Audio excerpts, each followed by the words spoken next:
क्रिकेटचं स्टेडियम आणि प्रेताच्या आधीच माणसं जाऊन बसू लागले आहे ना. श्रद्धांजलीच्या नावावर भाषणं देऊ राहिले आणि काही गर्दीचा फायदा घेऊन आपल्या पक्षाचा प्रचार करायला लागले. असाच एक भाजपचा नेता वरून बोलायला लागला त्यांच्याबद्दल.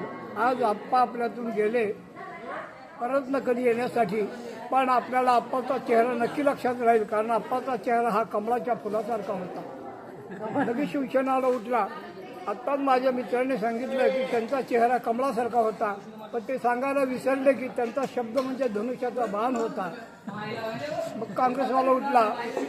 तो म्हणे आप्पा कसे गेले हे कुणी नाही सांगितलं, आप्पाला यमाने हात दाखवला म्हणून आप्पा गेले.